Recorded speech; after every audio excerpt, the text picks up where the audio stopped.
Hey folks, how you doing today? Guess what? It's application season. Yeah, Wyoming elk.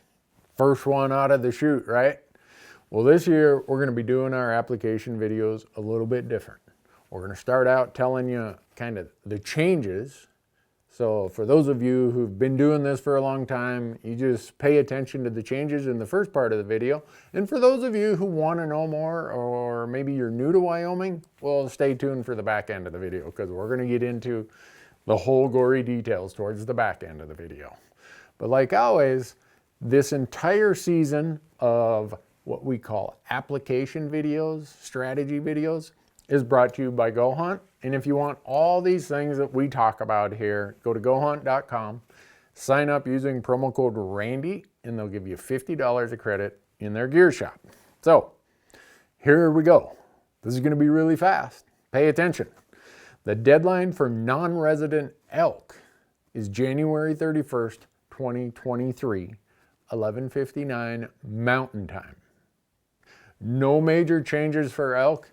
A few new season types that you might want to look into, but that's about it. We usually do a video on moose, goat, sheep, and bison.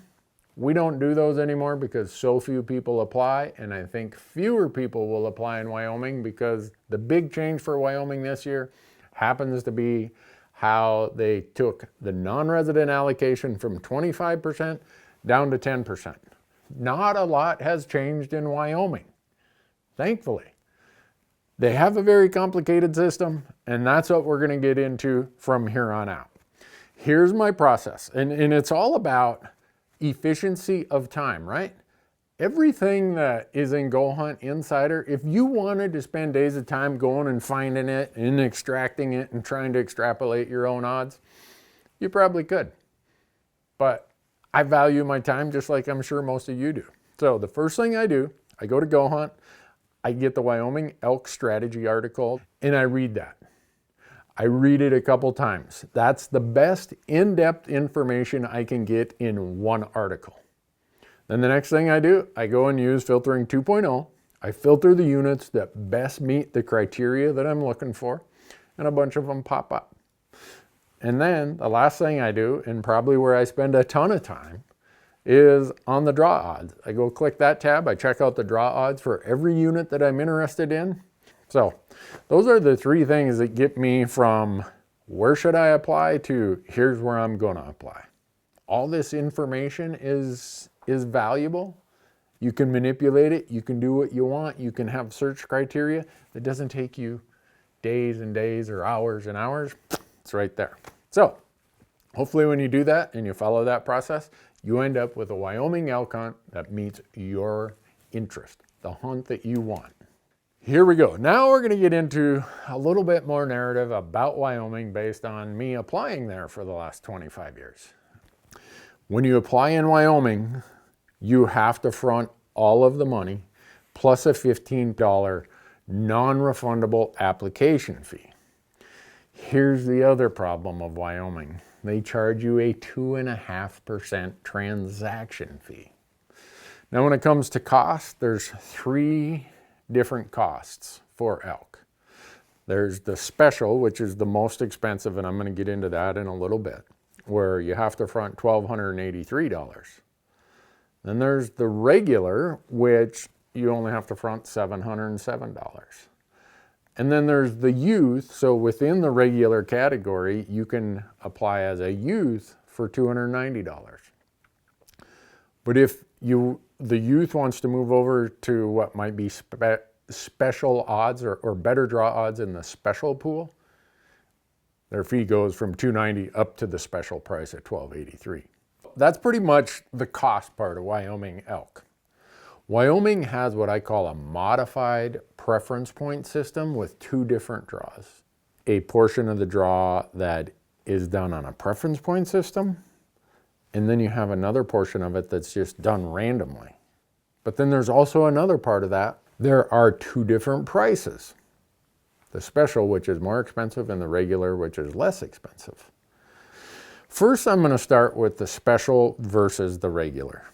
Here's how that allocation happens. 60% of them go in the lower price regular draw. And 40 of them, or 40% of them, go over here in the special draw.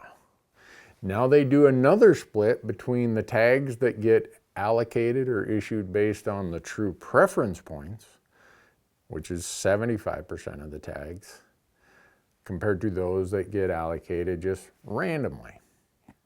And here's how you end up in the random draw. Everybody gets thrown into the preference point draw. And they go through, okay, you got 8 points, you get a tag. You got 8 points, you get a tag. All right, we still got 2 tags left. We got a person with 7 points, you get a tag. And we got a person with 6 points, you get a tag. They're done. Now, everybody below that who didn't draw a tag gets thrown over into the random draw for that other pool of 25% of the tags. And you might draw in that random draw. So, in Wyoming, there's always a chance.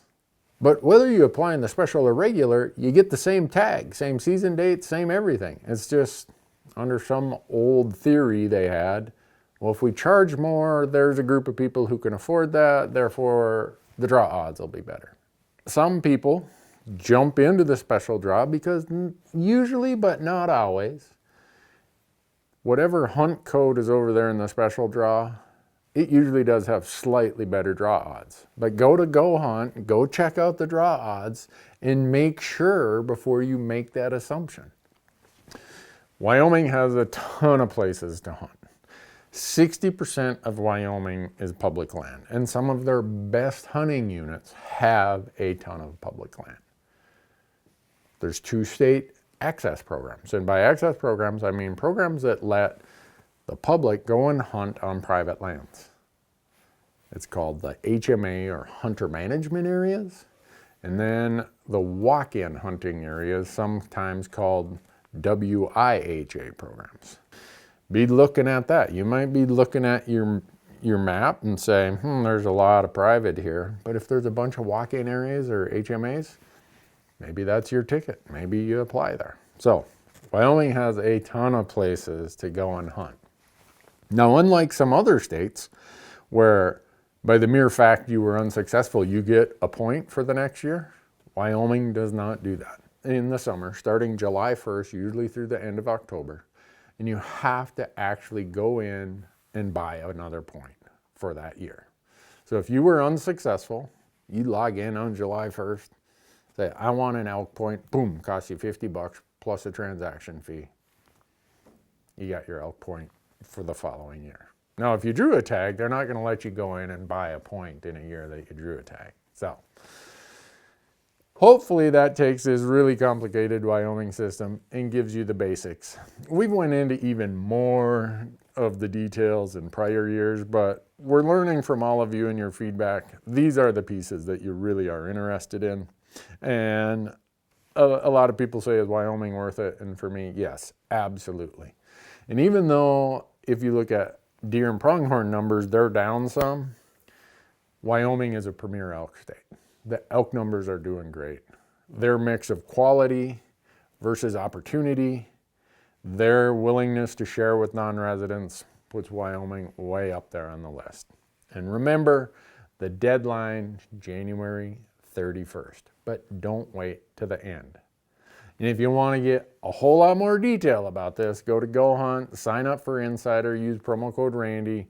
They'll give you $50 in their gear shop, and you're going to get those things I talked about, right? The Wyoming Elk Strategy article. You're going to get Filtering 2.0. You're going to get all these draw odds.